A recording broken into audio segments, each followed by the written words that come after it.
Hey guys, welcome back to my channel. My name is Ray. I'm a detransitioned male, and today we're going to be looking at a new study that just came out in the British Journal of Sports Medicine. And I've been seeing some headlines going around saying that the study purports to show that transgender women are quote unquote at a disadvantage, which would be a pretty surprising finding. Transgender female athletes are at a physical disadvantage compared to cisgender women in several key metrics research funded by the International Olympic Committee has found. The landmark study reported that physically active transgender women performed worse in certain cardiovascular tests and had less lower body strength than their cisgender females. So yes, this is a surprising finding. So let's dig into it and see whether we can really conclude from the study that transgender women are quote unquote at a disadvantage. Because I think that's not really, it's like not so easy to conclude that. So, this study compared 19 non-trans males, cisgender men, 12 transgender men, 23 trans women, and 21 non-trans females, cisgender women. They underwent a series of standard laboratory performance tests, including body composition, lung function, cardiopulmonary exercise testing, strength, and lower body power. So they found that trans women had higher absolute grip strength, lower forced expiratory volume relative to forced vital capacity ratio, lower relative jump height, and lower relative VO2 max compared to females. So on these certain laboratory measures, it seemed that trans women did worse. So, for example, on the measure of lower body anaerobic power, which was measured by a jump test, essentially, it was found that trans women did worse than females. So, lower body anaerobic power, you can see here that, like relative to their body weight, when you relativize it to their body weight, trans women here did worse than females here. But interestingly, the females also did better than the males, like the cis men. So that just sort of tells you that this may not be the most representative sample in terms of comparing athletes, because I'm like not going to contest the actual data because the data is the data. They found, this group of trans women and then compared them to females. And and on some of these measures, the trans women did worse. Now, there's two questions here. Are the tests representative of real world athletic performance, and whether or not the sample of the trans women is representative of like what you would find in the real world as far as like competitive athletes? Because this study claims to be studying athletic trans women. It like claims to be studying trans athletes. Okay, so how is that measured? Like, how do they know? Like who got included into the study? Well, to be in the study, you have to be on hormone therapy for 1 or more years. You have to play a competitive sport or physically train 3 times a week. So, like playing in a competitive sport, that's not necessarily saying that you are a competitive athlete. Playing a competitive sport is not the same as being a competitive athlete, nor is physically training 3 times a week the same as being a competitive athlete. Because if you actually look at what the authors cite as the limitations of the study, they say that the limitations of the study primarily relate to its cross-sectional design, making it challenging to establish causation or examine if the performance of athletes changes as a result of undergoing hormone therapy. Longitudinal studies are needed to examine how hormone therapy and other factors impact athletes' physiology and performance over time. Additionally, the composition of the study cohort may not fully represent the diversity of athletes in elite sports from worldwide populations. Athletes from various sporting disciplines and performance levels were included, and the athlete training intensity was self reported. Therefore, the results may suffer from selection and recall bias. The results may not apply to all levels or ages of athletes, specifically as this research did not include any adolescent athletes competing at the national or international level. Okay, so what we can conclude from this, okay, yeah, and like how how did they recruit these people? They recruited through social media advertising. So basically, it's just random people who responded to a Facebook ad, who either play a competitive sport or physically train 3 times a week. That's it. So these aren't like actual competitive athletes. They're not competing in, like they just play a competitive sport, but that's not the same as being a competitive athlete. Because when we're talking about the fairness of including trans women in the female sports category, the claim has never been that trans women, all trans women, will do better than all females. That has never been the claim. Because, like, sports performance, the differences between males and females, there is necessarily an overlap. There are always going to be, even among non-trans women, there are always going to be some females that can beat some males on different sports or or performance. But there is an overlap. But at the elite level, at the peak, the most elite males blow away the most elite females. That's the claim. So the claim is not that all males are stronger and faster and, higher performing than all females. There are some elite females who are stronger and faster and perform better than some males. So if you have a group of trans women who are just randomly recruited from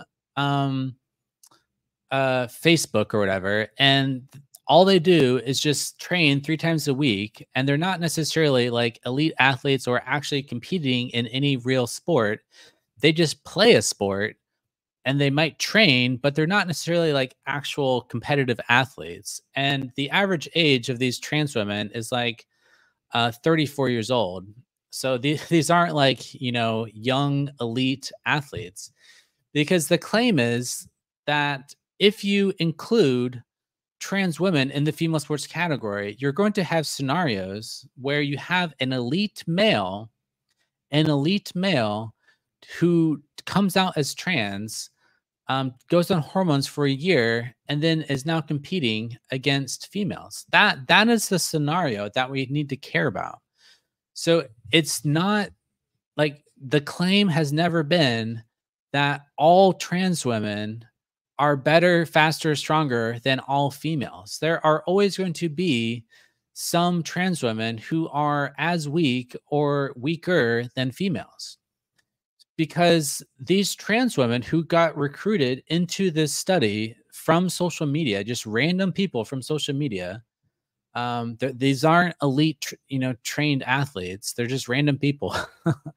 um, Before they started hormones, they might have been pretty weak as males. They might not have been stellar athletes. They might have been on the low end of the spectrum for males in terms of their physiological capabilities. So when you go on hormones, you're going to weaken yourself. And so therefore, depending on the females you're comparing yourself to, you can't really conclude anything.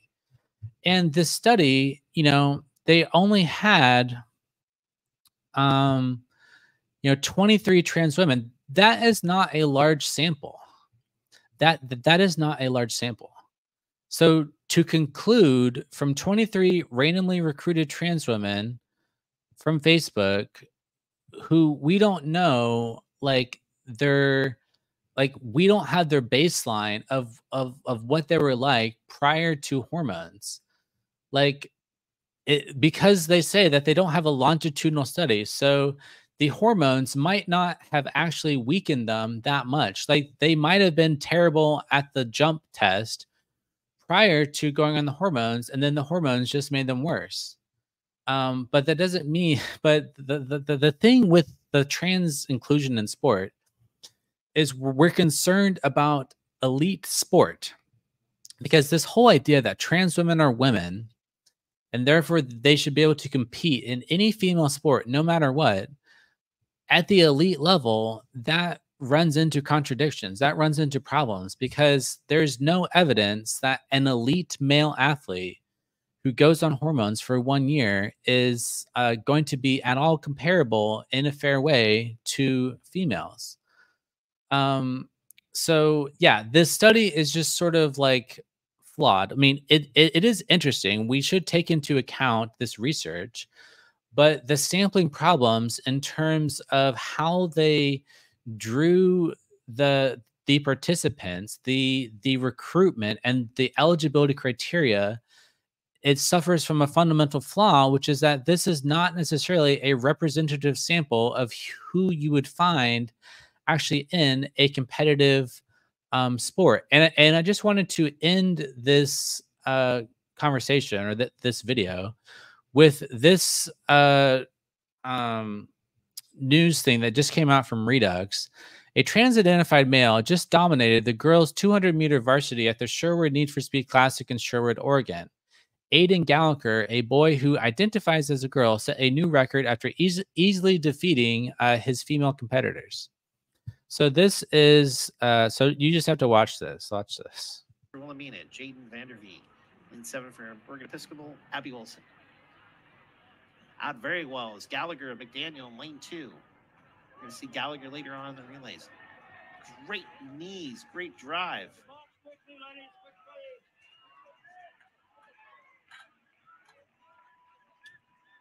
Gallagher, the victory here in section number 1. 25:49.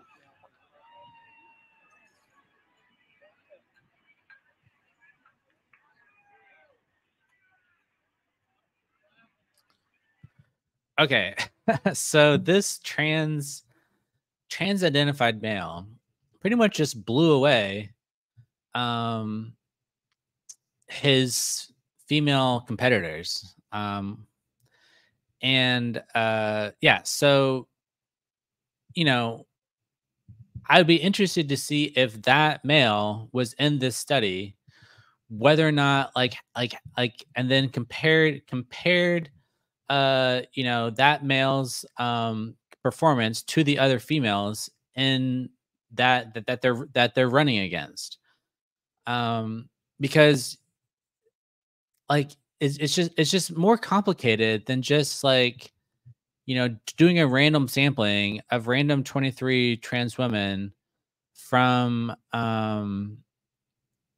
Facebook, and then concluding that therefore there's zero problems with like elite males taking hormones and then competing against females. I mean, so yeah, this whole thing is just, you can't necessarily draw these conclusions from that from the limitations of like that data. Because again, like males and females, there is an overlap, but at the extreme ends, the elite males blow away the elite females.